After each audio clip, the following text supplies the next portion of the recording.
ఈరోజు మనం 9-10వ శతాబ్దం నాటి పురాతనమైన దేవాలయాలను చూద్దాం పదండి. గోలింగేశ్వర స్వామి ఆలయం. ఈ టెంపుల్ ఆంధ్రప్రదేశ్లోని తూర్పుగోదావరి జిల్లా బెక్కవోలు అనే గ్రామంలో ఉంటుంది. ఇది చాలా పురాతనమైన దేవాలయం. ఇక్కడ సుబ్రహ్మణ్యేశ్వర స్వామికి కుడివైపున సహజ సిద్ధమైన పుట్ట ఒకటి ఉంటుంది.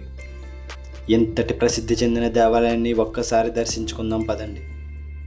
ఇలాంటి మరిన్ని పుణ్యక్షేత్రాల గురించి మన ఛానల్ సబ్స్క్రైబ్ చేయండి అండ్ ఈ వీడియోని లైక్ చేయండి. పూర్వం బిరుదాంకుడు అనే రాజు కానేటి కోటలో ఉండి ఈ ప్రాంతాన్నంతా పరిపాలించేవాడంట. ప్రస్తుతం ఈ కోట పూర్తిగా శిథిలమైపోయింది. ఇప్పుడు మిగిలి ఉన్నదల్లా ఆ కోటలోని మహాలక్ష్మి అమ్మవారి గుడి మాత్రమే. బిరుదాంక మహారాజు పాలనలో బిరుదాంకపురం బెక్కవోలులో 118 దేవాలయాలను నిర్మించి 118 చెరువులను తవ్వించారట. వీటిలో ప్రసిద్ధి చెందిన దేవాలయాలు శ్రీ గోలింగేశ్వర స్వామి దేవాలయం, శ్రీ కుమార సుబ్రహ్మణ్యేశ్వర స్వామి దేవాలయం, శ్రీ లక్ష్మీ నరసింహస్వామి దేవాలయం, శ్రీ విఘ్నేశ్వర దేవాలయం. శ్రీ గోలింగేశ్వర స్వామి మొదట బిరుదాంకపురంలో మందబయలు భూమిలో కప్పబడి ఉండేది. గ్రామంలో ఉన్న ఓ రైతు యొక్క ఆవు ప్రతినిత్యం తన పాలు ఈ లింగాకారం ఉండే ప్రదేశంలో కార్చి వెళ్ళిపోయేదట. రైతు ఆవు పాలు ఇవ్వకపోవడంతో అనుమానపడి తన పాలుకాపుని ఆవుని ఒక కంట కనిపెట్టి ఉండమని చెప్పాడట. పాలికాపు ప్రతిరోజులాగే ఆవులను మందలో ఉన్న ఆవుని వదిలాడు. తర్వాత పాలికాపు ఆ ఆవుని గమనించగా ఆ ఆవు అక్కడక్కడే మేత వేస్తూ తిన్నగా లింగాకారం ఉండే ప్రదేశానికి వచ్చిందంట. అక్కడ పాలు కాచిన తరువాత మేత మేస్తూ పక్కకు పోయిందంట. అది చూసిన పాలుకాపు ఆ ప్రదేశానికి వెళ్ళి చూస్తే అక్కడ ఆవు కాచిన పాలుకున్నాయి. ఆవుల కాపరి సాయంకాలం దూడలను తిరిగి ఇండ్లకు తోలుకొచ్చే వాటి స్థానంలో వాటిని కట్టేసి తన రైతుకు జరిగింది చెప్పాడట.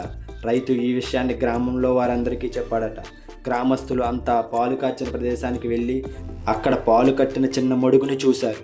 దాంతో పాలు మడుగు కట్టిన భూమి లోపల ఏ దేవుడో దేవతో ఉండవచ్చునని భావించి గ్రామస్తులంతా మంచి ముహూర్తం చూసుకుని అక్కడ తవ్వించడం మొదలుపెట్టారు. పానవట్టంతో సహా లింగం బయటపడింది. బిరుదాంక మహారాజు గుడి కట్టించడానికి ముందుకొచ్చి పునాదులు తవ్వుతుంటే ఆ పునాదుల్లో పుట్ట బయలుదేరింది. దాన్ని తవ్విన కొద్దీ మరో పుట్ట బయటపడింది. అలా ఎన్నిసార్లు తవ్వినా పుట్ట పుట్టుకొస్తూనే ఉంది. ఆ పుట్టను అలాగే ఉంచి తిరిగి పునాదులు తవ్వుతుండగా కుమార సుబ్రహ్మణ్య స్వామి విగ్రహం బయటపడింది. మొదట బయటపడిన లింగంకు శ్రీ గోలింగేశ్వర స్వామి అని పిలిచారు. భారతదేశంలో కుమార సుబ్రహ్మణ్య స్వామి వారి విగ్రహాలు 2 చోట్ల మాత్రమే ఉన్నాయి. ఒకటి దక్షిణ దేశంలో పళనిలో ఉంది, రెండవది బిరుదాంకపురంలో ఉంది. ప్రతి సంవత్సరం షష్ఠి రోజు నుండి 5 రోజుల పాటు గ్రామస్తులు ఉత్సవాలు చాలా ఘనంగా ఇక్కడ నిర్వహిస్తారు.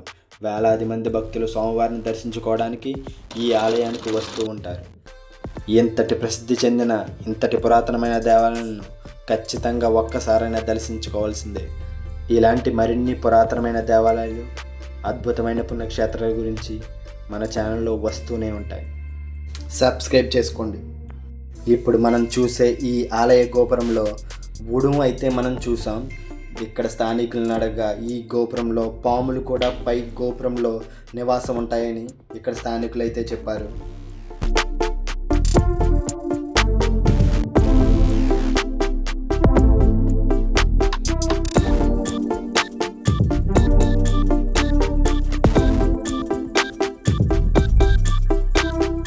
పన్నెండు 1200 సంవత్సరం క్రితం నాటి ఈ దేవాలయం చాళుక్యుల చరిత్రకు అద్దం పట్టేలా ఉంది.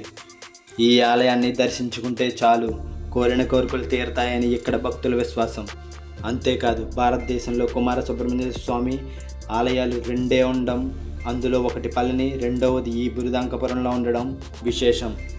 ఈ ఆలయం లోపల సుబ్రహ్మణ్యేశ్వర స్వామిని మనం దర్శించుకున్నప్పుడు ఈ సుబ్రహ్మణ్యేశ్వర స్వామికి కుడివైపున మనం స్వయంభుగా వెలిసిన పుట్టనైతే మనం చూస్తాం. మీరు ఈ ఆలయ దర్శనకు వచ్చినప్పుడు ఖచ్చితంగా ఈ విషయాన్ని గుర్తుపెట్టుకుని మరీ వెళ్ళండి. ఈ ఆలయానికి రాజమండ్రి నుంచి అయితే 34 కిలోమీటర్లు ఉంటుంది, కాకినాడ నుంచి అయితే 32 కిలోమీటర్లు ఉంటుంది, అమలాపురం నుంచి అయితే 60 కిలోమీటర్ల దూరంలో ఉంటుంది. ఈ ఆలయ దర్శనానికి వచ్చినప్పుడు తప్పకుండా ఆలయానికి దగ్గరలోనే ఉండే శ్రీ లక్ష్మీనరసింహ స్వామి ఆలయాన్ని, శ్రీ విఘ్నేశ్వర ఆలయాన్ని దర్శించుకోవడం మర్చిపోవద్దు. ఇలాంటి పుణ్యక్షేత్రాలు మన తెలుగు రాష్ట్రాలలో ఉండడం మన అదృష్టం.